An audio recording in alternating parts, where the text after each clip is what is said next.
wabarakatuh.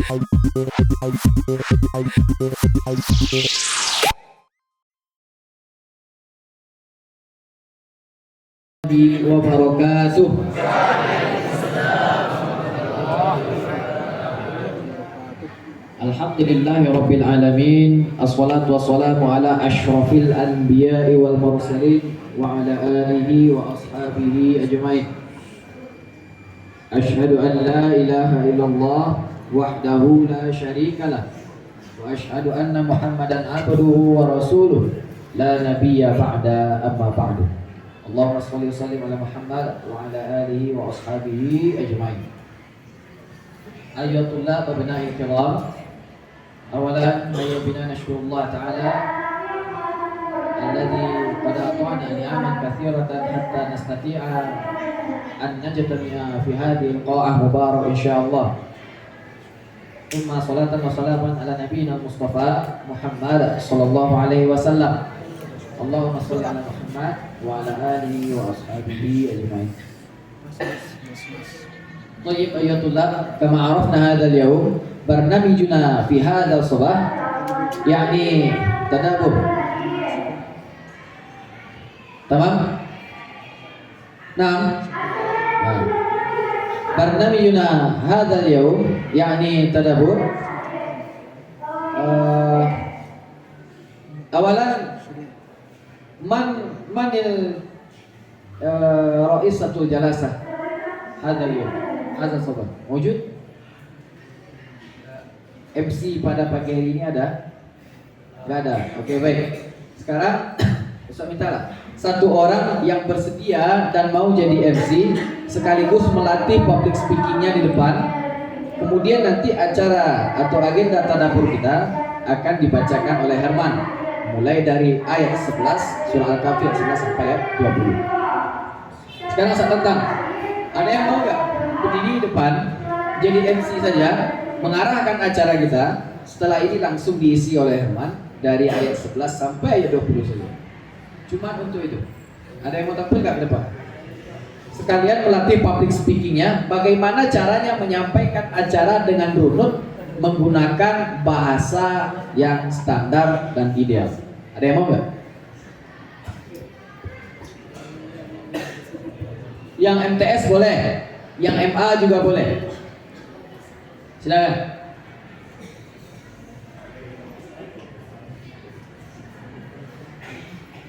Melatih public speakingnya saja dulu, dibiasakan dari sekarang. Kalau dari SMA sudah terbiasa, dari jenjang MA sudah terbiasa, nanti kalau organisasi di masa-masa kuliah, antum nggak akan kesulitan lagi kalau diminta tampil ke depan, karena sudah terbiasa tampil dan mengisi acara itu.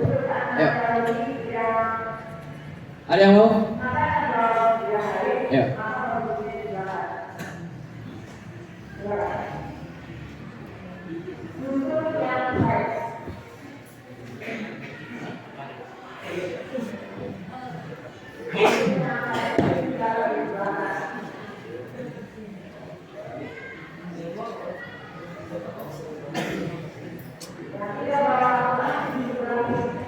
Assalamualaikum warahmatullahi wabarakatuh. Alhamdulillahirabbil alamin. Wassalatu wassalamu ala asyrafil anbiya'i wal mursalin wa ala alihi wa ashabihi ajmain. Allahumma shalli ala Muhammad wa ala ali Muhammad. Bersyukur kita panjatkan kehadiran Allah Subhanahu wa taala yang telah memberikan rahmat dan karunia-Nya sehingga kita bisa berkumpul di aula yang kita cintai ini pada pagi hari yang berbahagia. Salawat dan salam kita hadirkan untuk junjungan kita Nabi besar Muhammad sallallahu alaihi wasallam. Allahumma shalli ala Muhammad wa ala ali. Yang terhormat Mudir Pondok Pesantren Muhammad Muhammad yang telah kerja, yang terhormat Dewan Umi dan Ustadz yang telah hadir pada pagi hari ini. Masuk kita kepada acara intinya, yaitu tadabbur Al-Quran dari ayat 11 sampai 15 yang akan dibacakan dan dibawakan oleh Herman. Kepada Herman dipersilakan.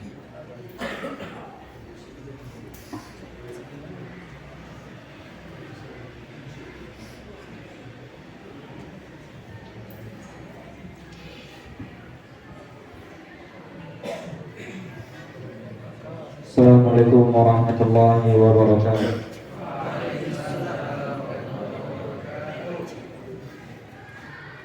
أعوذ بالله من الشيطان الرجيم.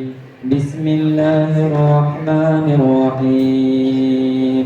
فضربنا على آذانهم في الكهف سنين عددا ثم بعثناهم لنعلم أي الحزبين أحصى لما لبثوا أمدا نحن نقص عليك نبأهم بالحق إنهم فتية آمنوا بربهم وزدناهم هدى وربطنا على قلوبهم إذ قاموا فقالوا ربنا رب السماوات والأرض لن ندعو من دونه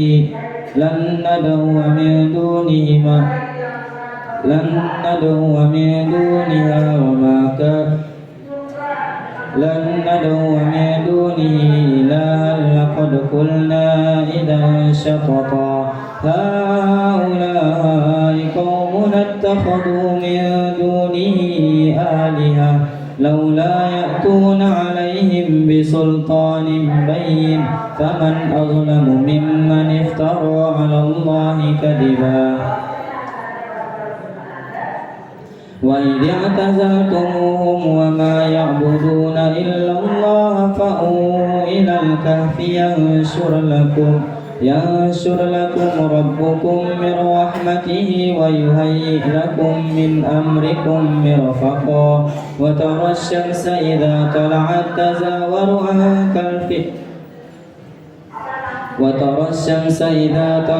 تزاور عن كهفهم ذات اليمين وإذا غربت تقرضهم ذات الشمال وهم في فجوة منه ذلك من آيات الله من يهد الله فهو المهتد ومن يضلل فلا تجد له وليا مرشدا وتحسبهم أيقاظا وهم رقود ونقلبهم ذات اليمين وذات الشمال وكلبهم باسط ذراعيه بالوصيد لو اطلعت عليهم لوليت منهم فرارا ولملئت منهم رعبا وكذلك بعثناهم ليتساءلوا بينهم قال قائل منهم كم لبثتم قالوا لبثنا يوما أو بعض يوم قالوا ربكم أعلم بما لبثتم فابعثوا أحدكم بورقكم هذه إلى المدينة فلينظر أيها أزكى طعاما فليأتكم برزق منه وليتلطف ولا يشعرن بكم أحدا إنهم إن يظهروا عليكم يرجموكم أو يعيدوكم في ملتهم ولن تفلحوا إذا أبدا صدق الله العظيم. Assalamualaikum warahmatullahi wabarakatuh.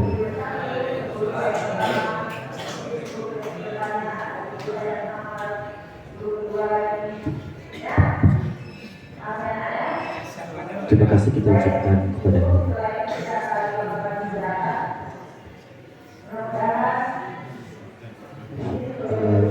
Acara selanjutnya penjelasan terhadap ayat yang telah dibacakan kepada Ustaz Egi dipersilakan.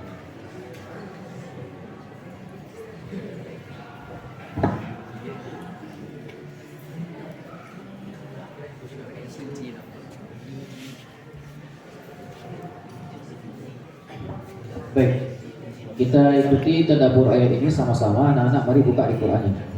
Iftahu Quran. Silakan dibuka Al-Qurannya agar kita bisa menyaksikan langsung, membaca langsung, serta ilmu yang nanti kita sampaikan, yang kita berikan dan kita bahas sama-sama itu bisa mendapatkannya. Mari awali pagi kita dengan Al-Quran, ini sudah benar. Awali pagi kita dengan Al-Kahfi juga sudah benar, sunnahnya sudah dapat. Ayo, membaca sudah, menghafal juga sudah. Kemudian coba kita telaah arti dari ayat ini, sembari kita bahas beberapa poin. A'udzu billahi minasyaitonir rajim. Pada ayat 11-nya coba untuk perhatikan.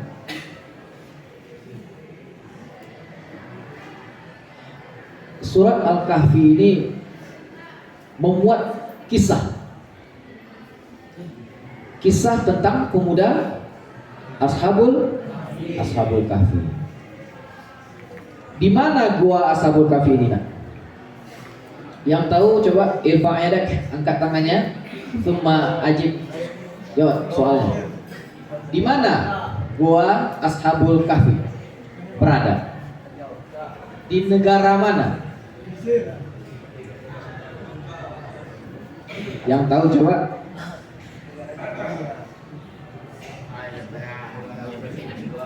Gua Ashabul Kahfi berada di Jordania. Di mana? Jordania. Jordania itu perbatasan langsung dengan Mesir. Perbatasan juga dengan Palestina. Jordan perbatasan dengan Mesir, Palestina dia juga dekat dengan Israel. Jordan ini juga disebut dengan negerinya para nabi. Negeri para nabi. Dalam surah Al-Kahfi ini antum pasti sudah mendengar semuanya. Cerita tentang pemuda Ashabul Kahfi. Coba diperhatikan pada ayat 11. Ayat 1 sampai 10 kan sudah minggu lalu ya. Perhatikan ayat 11. Allah Azza wa Jalla berfirman, "Maka kami tutup telinga mereka di dalam gua itu selama bertahun-tahun." Lama sekali. Pemuda Kahfi ini tertidur terlelap bertahun-tahun. Pada ayat 12-nya, kemudian kami bangunkan mereka supaya kami mengetahui manakah di antara dua golongan itu. Manakah di antara dua golongan itu yang lebih tepat dalam menghitung berapa lama mereka tinggal di dalam gua itu. Anak-anak saya yang dirahmati Allah Subhanahu wa taala, sebenarnya kisah tentang Ashabul Kahfi ini merupakan salah satu cara dari Allah untuk menunjukkan kekuasaannya kepada manusia. Mereka lama di gua itu bertahun-tahun. Mereka nggak makan, mereka nggak minum. Pada ayat 13, nahnu naqussu, nahnu. Allah pakai di sana kalimatnya nahnu. Dan kami ceritakan. Apa yang ceritakan? Nahnu naqussu 'alaika naba'ahum bil haqq. Dan kami sampaikan, kami kisahkan, kami ceritakan 'alaika padamu. Di sana merujuk kepada siapa? Nabi Muhammad sallallahu alaihi wasallam. Beriman kepada Allah. Dan kami menambahkan petunjuk pada mereka. Pada ayat berikutnya Allah katakan, kami meneguhkan hati mereka ketika mereka berdiri lalu berkata, Tuhan kami adalah Tuhan langit dan bumi. Rabbuna Rabbus samawati wal ardh. Tuhan kami adalah Tuhan langit dan bumi. Kami tidak akan menyeru Tuhan selain Dia. Sungguh, kalau kami berbuat demikian, kami telah mengucapkan perkataan yang sangat jauh dari kebenaran. Ini mengandung hakikat kuatnya seorang mukmin memegang tauhid. Ini bedanya dengan kita hari ini. Apa bedanya Muslim di Palestina dengan Muslim di Indonesia, Ustaz? Sama nak. Salat mereka sama-sama 5 kali sehari semalam. Subuh mereka sama-sama 2 rakaat. Zuhur 4 rakaat, asar 4 rakaat, maghrib 3 rakaat, isya 4 rakaat. Sama nak. Masuk bulan puasa, kita juga puasa, mereka puasa. Semuanya sama.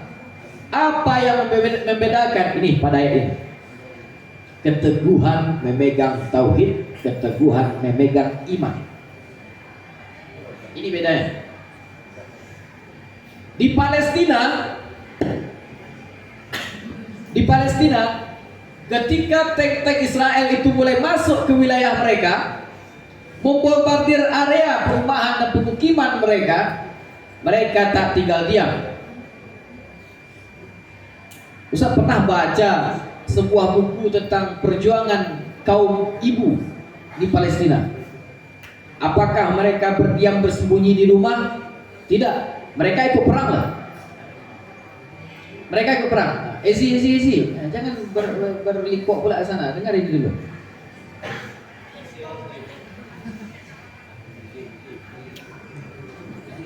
Ketika ditanya,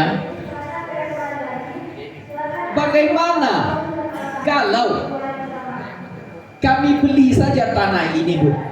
Ditawar sama orang Israel, dibeli saja. Kami beli saja. Kami berikan sekian uang, berikan sini tanahnya. Sehingga kami bisa buat pemukiman.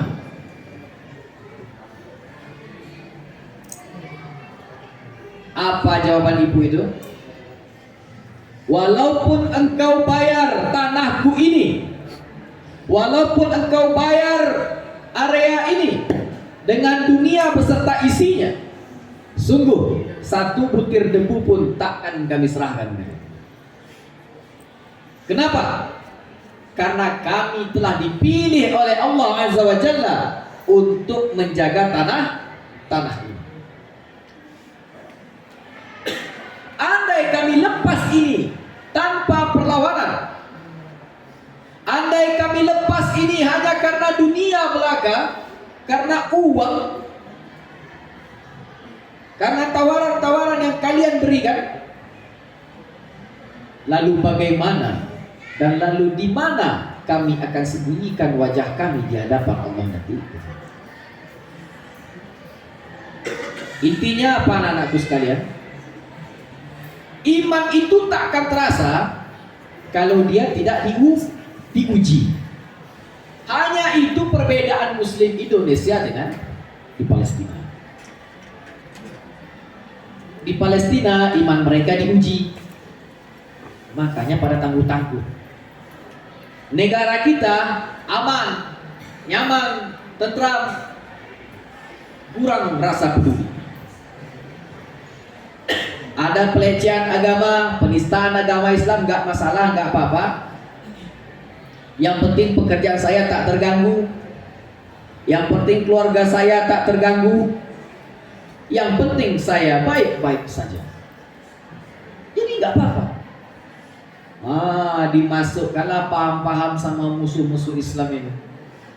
Namanya Islam Nusantara. Namanya moderasi beragama.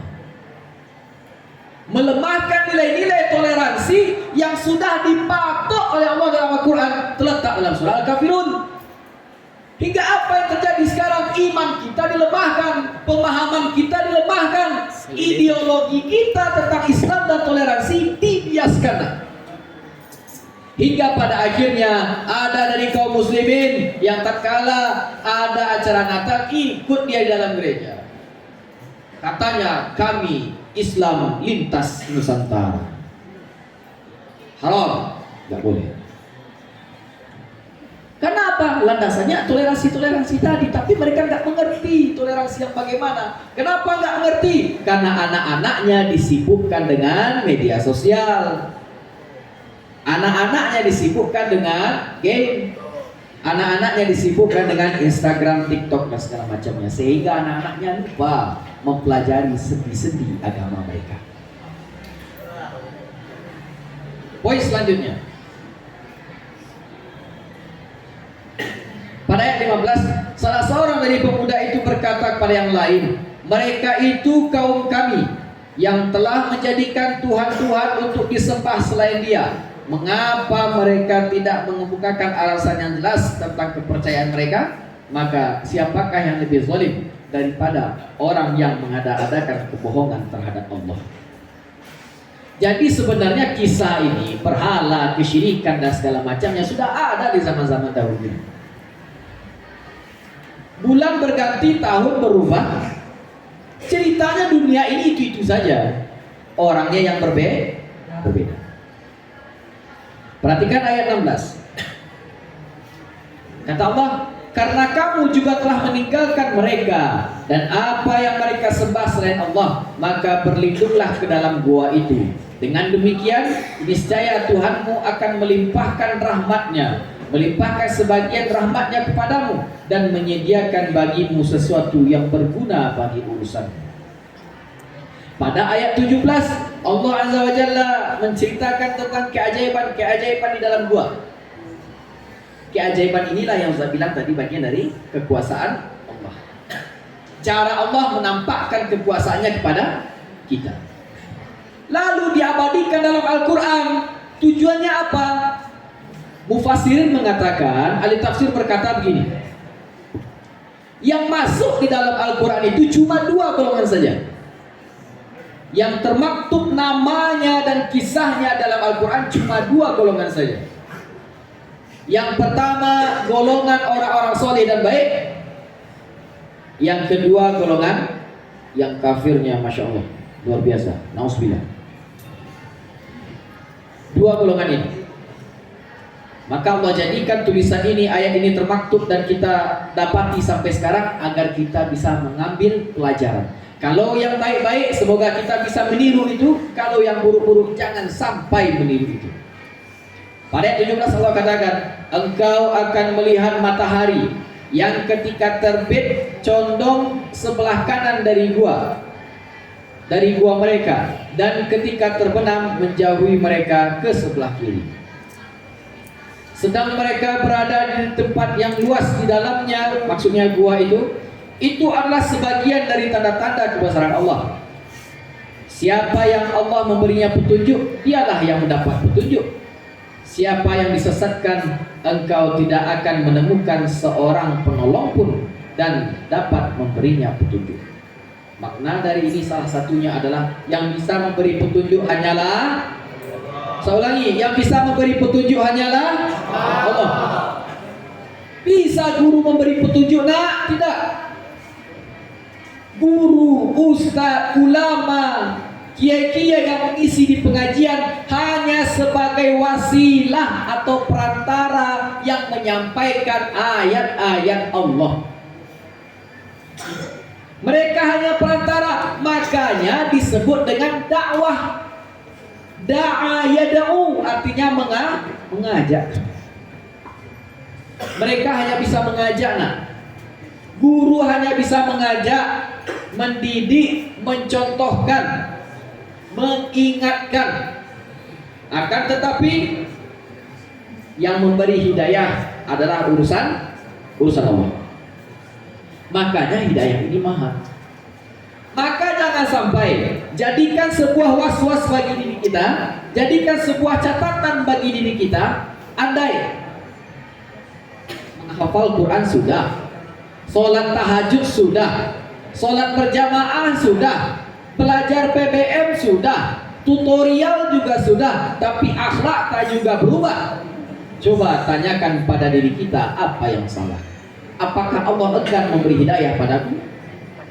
Tanyakan lagi pada diri kita. Ayat 18. Engkau mengira mereka terjaga, padahal mereka tidur. Engkau mengira mereka terjaga, padahal mereka tidur. Kami membolak-balikkan mereka ke kanan dan ke kiri, sedangkan anjing mereka membentangkan kedua kaki depannya di muka pintu gua.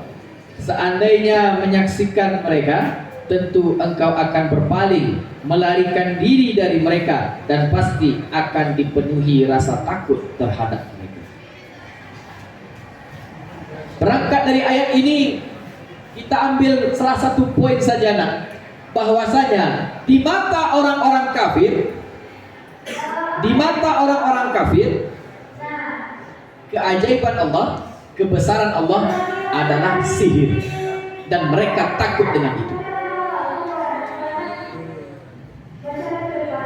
dalilnya Ustaz? Yang sudah baca sirah nabawiyah, ketika Nabi memanggil pohon dan pohon tersebut berjalan ke arah Nabi, sudah pernah membaca kisahnya? Belum. Tatkala seorang pegulat kuat di Makkah, namanya Rukanah. Siapa namanya? Rukanah. Dia kuat, fisiknya kuat, jago gulat.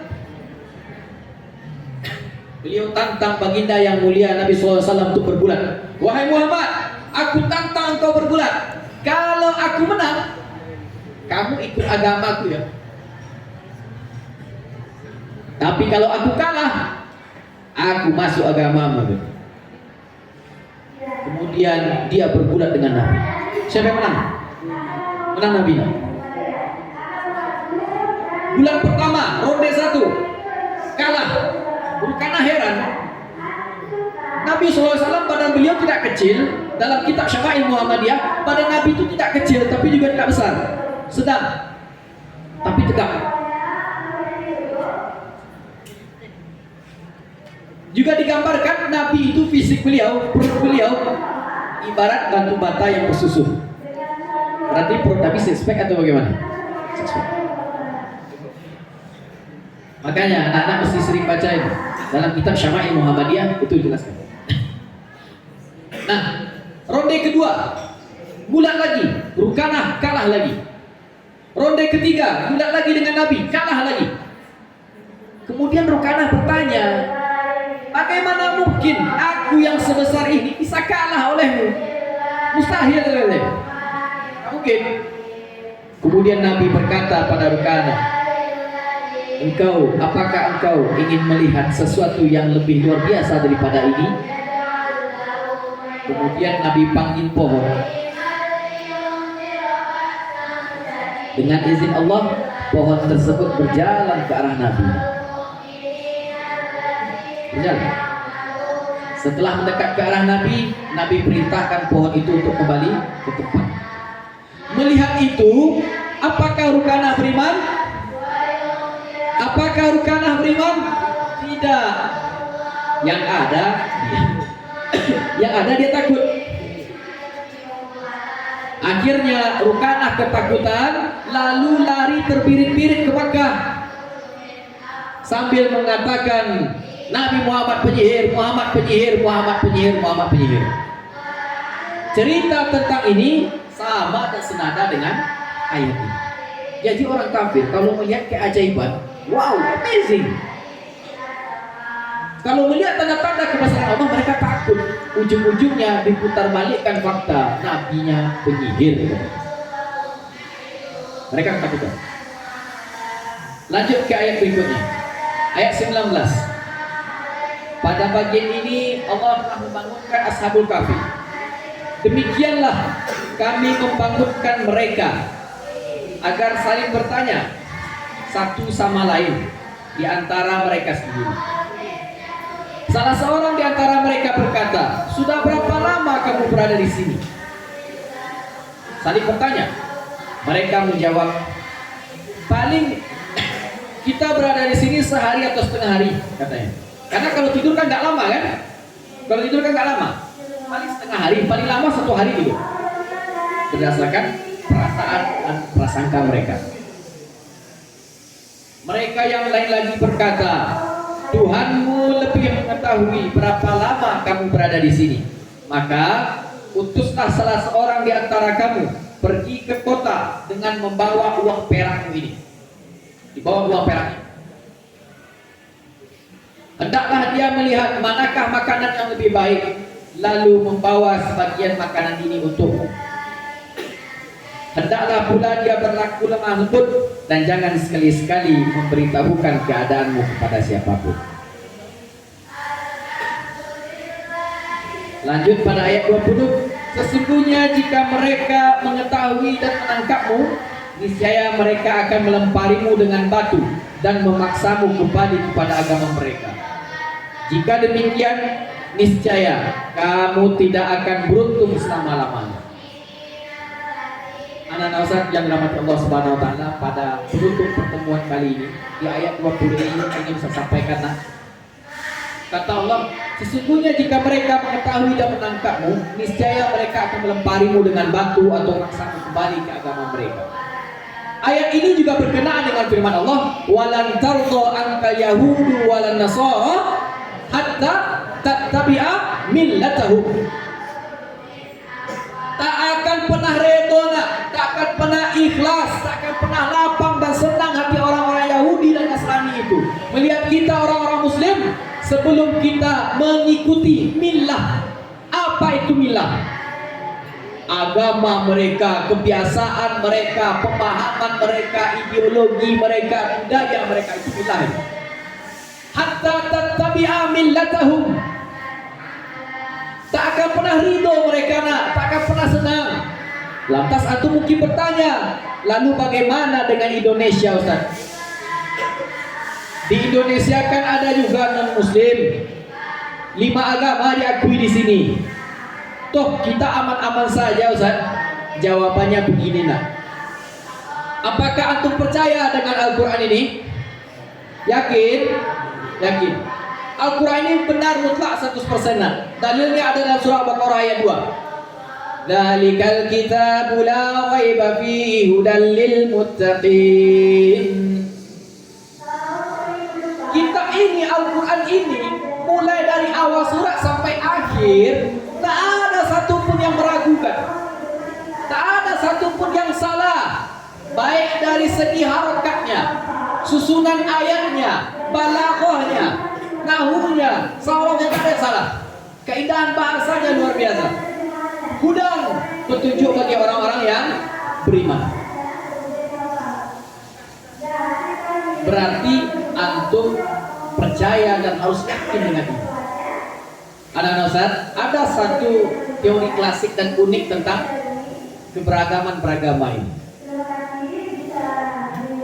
Kalau orang Muslim itu banyak, mereka mayoritas, orang Kristen itu sedikit, non-Muslim itu sedikit, mereka akan menggaungkan perdamaian, cinta damai, kasih sayang, toleransi.